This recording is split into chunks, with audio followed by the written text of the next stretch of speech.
Assalamualaikum warahmatullahi wabarakatuh. Selamat pagi semuanya. Minggu lalu kita udah belajar tentang GLB dan GLBB. Nah, sekarang kita masuk bab baru. Kita belajar tentang gerak parabola.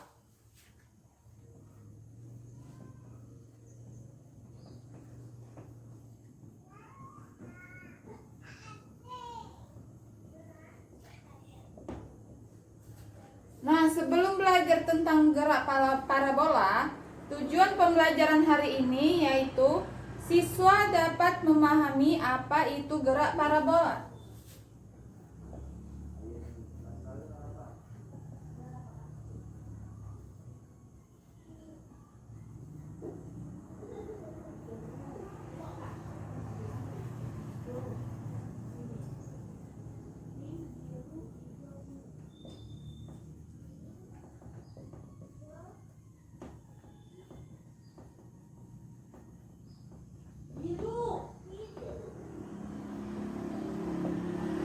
Yang kedua, mampu menggunakan konsep GLB dan GLBB untuk menyelesaikan soal gerak parabola.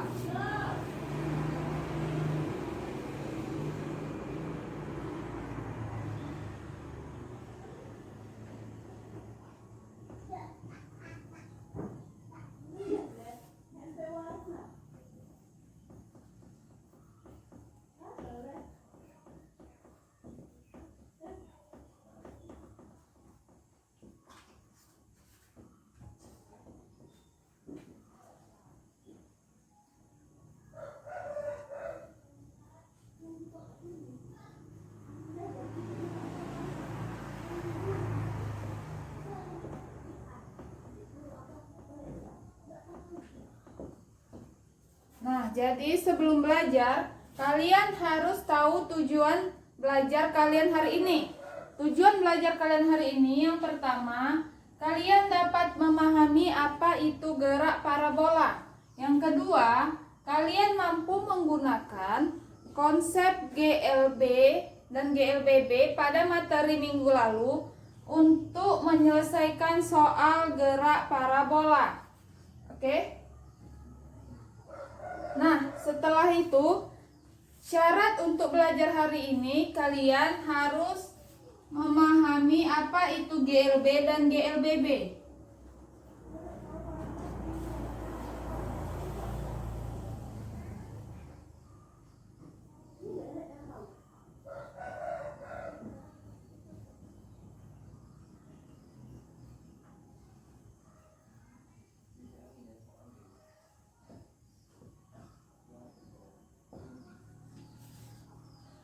Nah, sebelum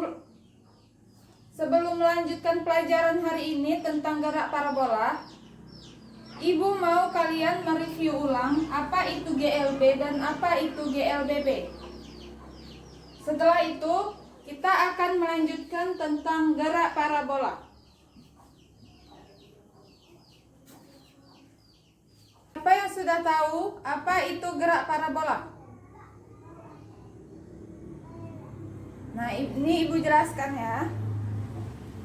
Gerak parabola adalah gerak dua dimensi antara dimensi X dan dimensi Y.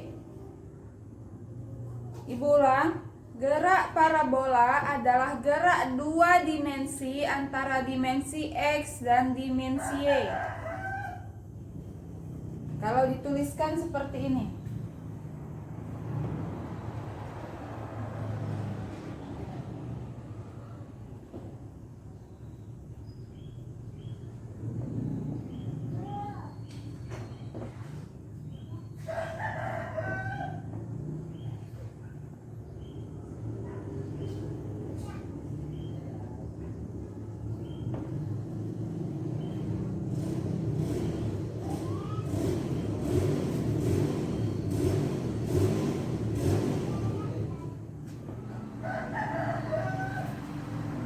Jadi dapat dituliskan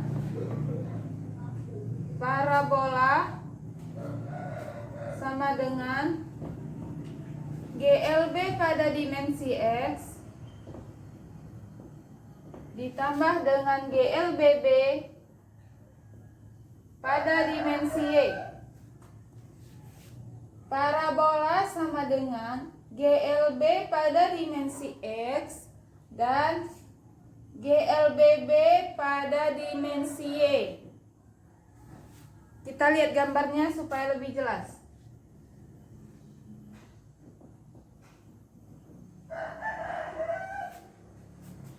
Ini dimensi X, ini dimensi Y. Gerak parabola itu adalah gerak yang mempunyai sudut. Kalau gerak lurus kan dia tidak mempunyai sudut. Kalau gerak parabola adalah gerak yang mempunyai sudut. Misalkan di sini ada sebuah titik atau sebuah benda yang dilemparkan membentuk gerak parabola.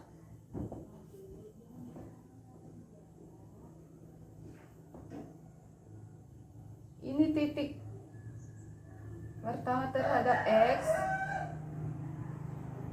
Kita buat garis putus-putusnya. Ini titik terhadap Y. Di sini ada sudut.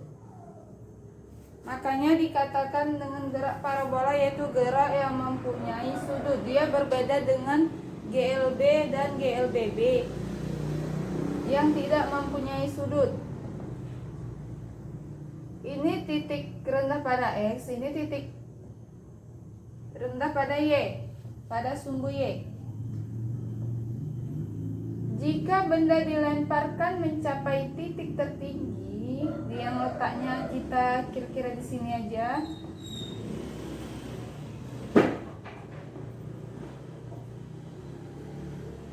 Ini terhadap Y.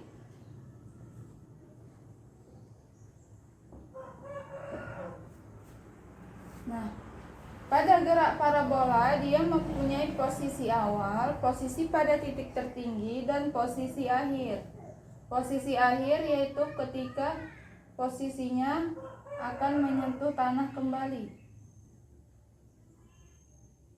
Ini X dan ini Y terhadap Y. Oke.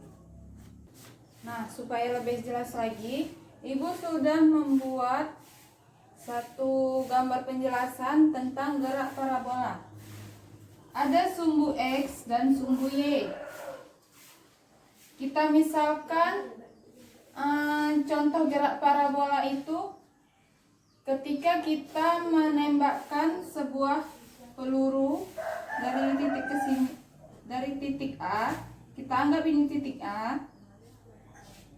Kita menembakkan hingga melambung ke atas sampai dia menyentuh tanah kembali. Kita anggap ini titik A, ini titik B, dan ini titik C. Dia bergerak membentuk sudut alfa. Jadi pada titik A dia membentuk sudut alfa terhadap V0 X dan V0 Y. Kemudian pada titik B, pada garis terendah, ini terhadap X, ini terhadap Y. Kita buat garis putus-putusnya. Maka garis ke sana disebut Vx, sedangkan garis ke atas disebut Vy. Nah, ketika ditembakkan, peluru akan mencapai ketinggian maksimum. Ketinggian maksimum kita lambangkan di titik C atau disebut dengan titik puncak. Nah, di sini Vs-nya sama dengan V0 cos alpha, sedangkan Vs pada terhadap titik Y sama dengan 0. Nah, setelah mencapai titik puncak, suatu benda jika dilemparkan kan nggak mungkin di atas terus, dia pasti akan turun ke bawah. Nah, begitu juga dengan peluru tadi. Ketika ditembakkan mencapai titik tertinggi, kemudian dia turun menyentuh tanah kembali.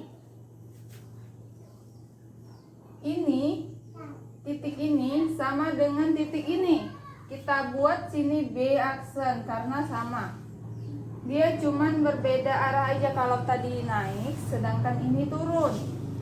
Nah, dari gambar ini kita dapat sebuah komponen vektor kecepatan awal, yaitu V0 X sama dengan V0 cos alpha, sedangkan V0 Y sama dengan V0 sin alpha.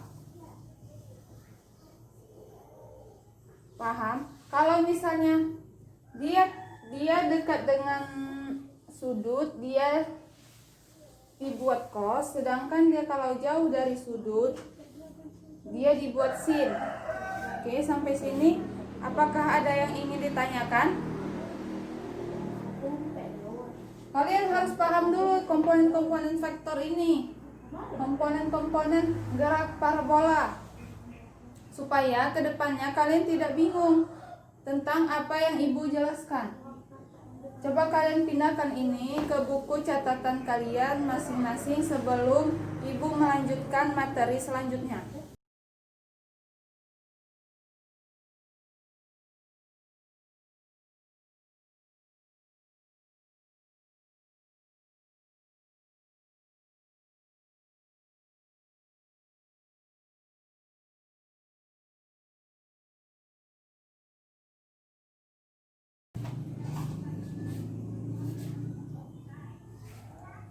Nah, dari gambar tadi kita dapat menguraikan beberapa persamaan.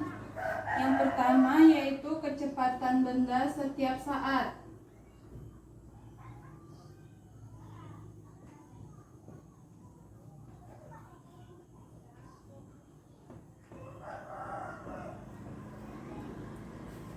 Kecepatan benda setiap saat pada GLB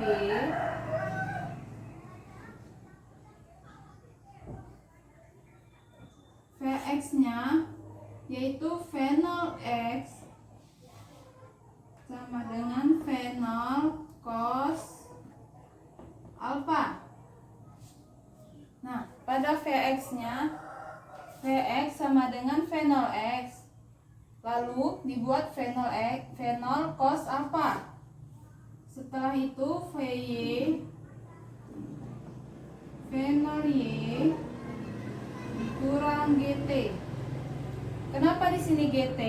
Karena dia kan arahnya ke atas, berarti dia melawan arah gravitasi, makanya dikurang. Kalau dijabarkan lagi V0 V0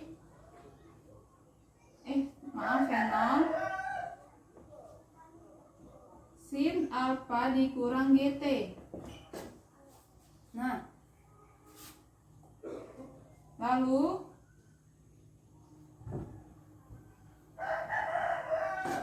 dari persamaan ini didapatkan bahwa V sama dengan akar Vx kuadrat tambah Vy kuadrat.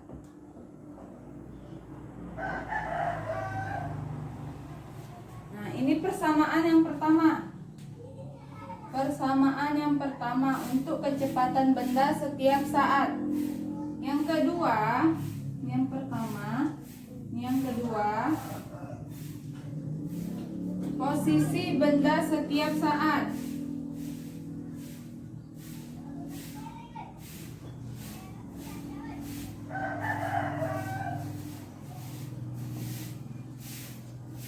Pada GLB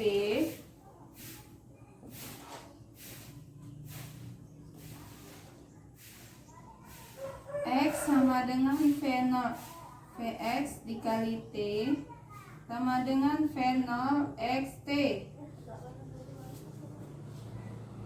Nah, sedangkan pada GLBB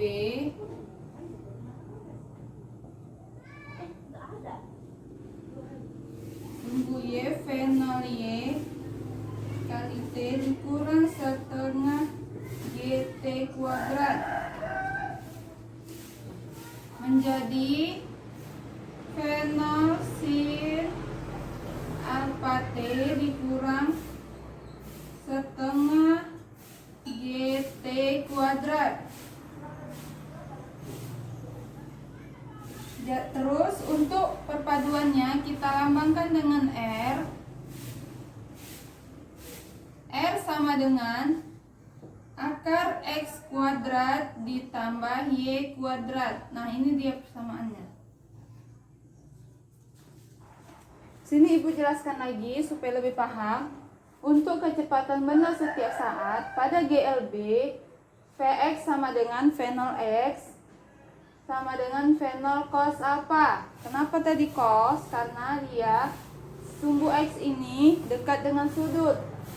Sedangkan Vy yaitu V0y kurang GT. Kenapa di sini kurang? Karena dia geraknya ke atas sehingga dia melawan gravitasi. Kalau gravitasi itu kan ke bawah. Menjadi V0 sin alpha dikurang GT. Maka dari kedua ini didapatkan bahwa V sama dengan akar Vx kuadrat ditambah dengan Vy kuadrat. Nah, paham? Untuk yang kedua, posisi benda setiap saat. Pada GLB, yaitu pada sumbu X, Vx kali T sama dengan V0 xt. Nah, pada sumbu Y, GLBB, V0Y kali T dikurang setengah GT kuadrat. Kenapa sini kurang? Sama dengan kayak gini, karena dia melawan arah gravitasi.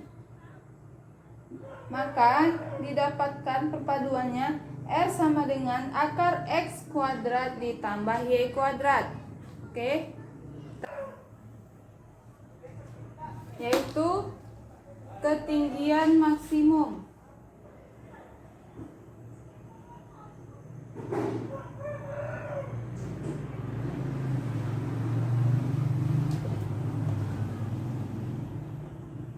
Ketinggian maksimum, ketinggian lambangnya H, maksimum HM sama dengan V0 kuadrat kali sin kuadrat alpha per 2 dikali G. Oke. Untuk ketinggian maksimum, tadi kan kita misalkan peluru dilemparkan hingga ketinggian maksimum. Nah, untuk mencari ketinggian maksimumnya pakai rumus ini, yaitu V0 kuadrat dikali sin kuadrat alpha per 2 dikali G. Oke. Nah, itu tadi untuk ketinggian maksimum. Untuk waktu maksimum, untuk waktu pada ketinggian maksimum yaitu V0 sin alpha per G. Ini adalah rumus untuk mencari waktu pada ketinggian maksimum. Nah, selanjutnya jarak maksimum.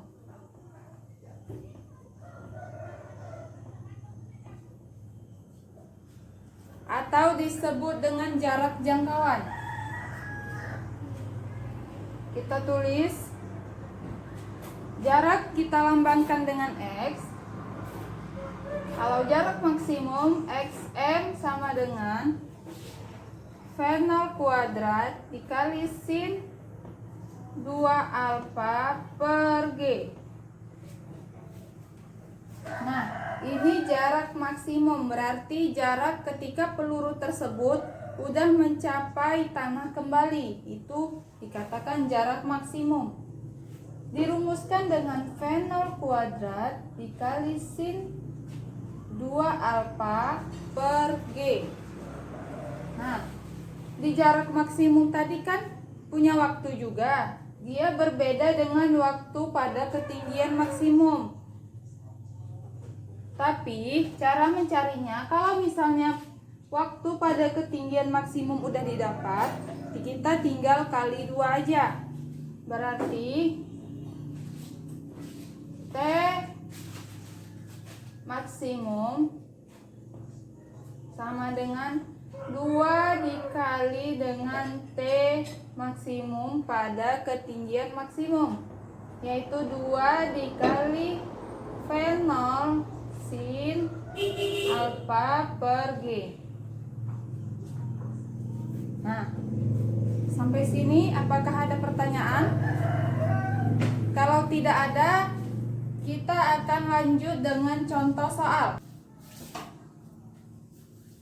Nah, coba kalian simak satu contoh soal yang akan Ibu bacakan. Sebuah bola ditendang dengan kecepatan awal 20 meter per second dan sudut elevasi 45 derajat. Tentukan jarak mendatar yang dicapai bola dan waktu yang diperlukan. Ulangi. Sebuah bola ditendang dengan kecepatan awal 20 meter per second dan sudut elevasi 45 derajat. Tentukan jarak mendatar yang dicapai bola dan waktu yang diperlukan. Coba di sini.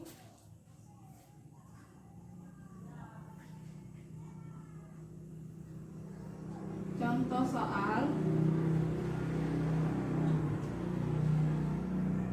Diketahui V0-nya sama dengan 20 meter per second. Sudutnya 45 derajat. Nah, gravitasinya karena tidak dibuat di soal, kita buat saja 10 meter per second.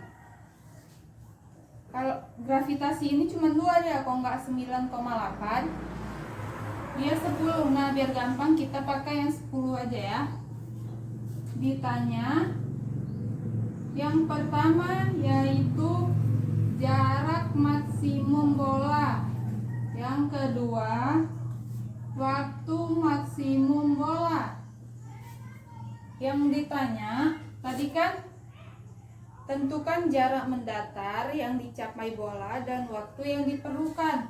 Jadi yang ditanya itu jarak maksimum atau kita lambangkan dengan XM. Yang kedua waktu yang diperlukan yaitu TXM.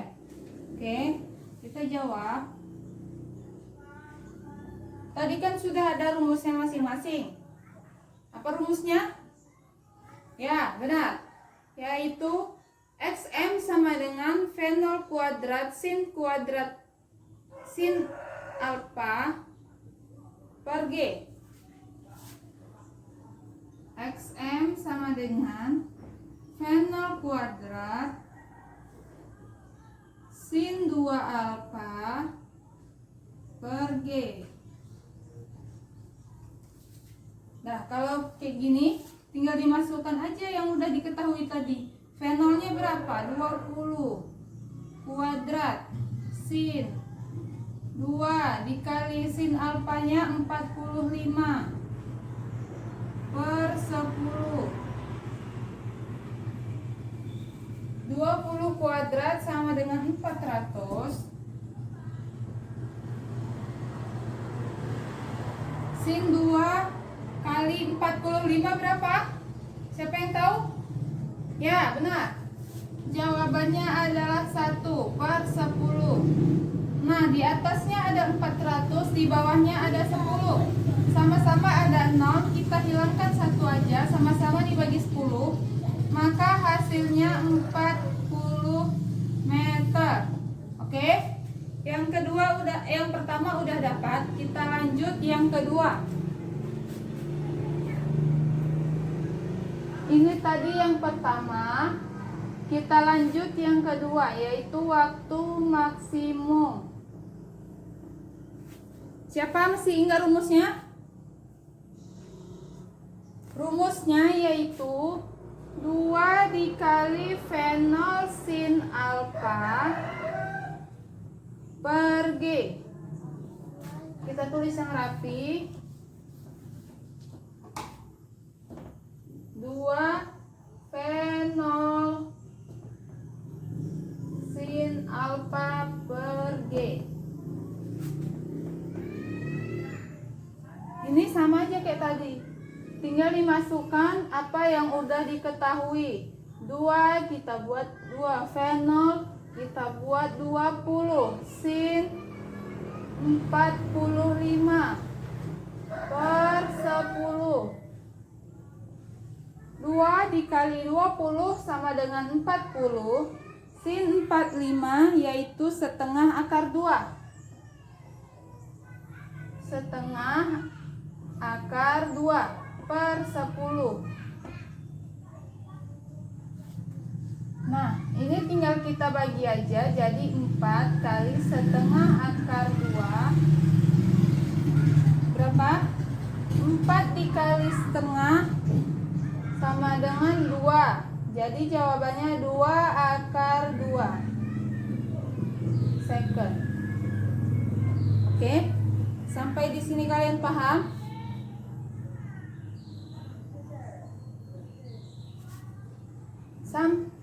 Ibu harap sampai dengan contoh soal ini kalian sudah paham apa tujuan pembelajaran kalian hari ini. Tujuan pembelajaran kalian hari tadi yaitu memahami konsep gerak parabola. Yang kedua yaitu dapat mengaplikasikan GLB dan GLBB pada gerak parabola. Oke? Nah, Ibu rasa cukup sampai di sini untuk latihan-latihan kalian di rumah. Coba kalian cari contoh-contoh soal yang lainnya agar kalian lebih mahir lagi dalam menyelesaikan soal gerak parabola. Apakah sampai sini ada pertanyaan lagi? Oke, kalau tidak ada pertanyaan lagi, Ibu tutup pembelajaran kita hari ini. Ibu akhiri, wassalamualaikum warahmatullahi wabarakatuh.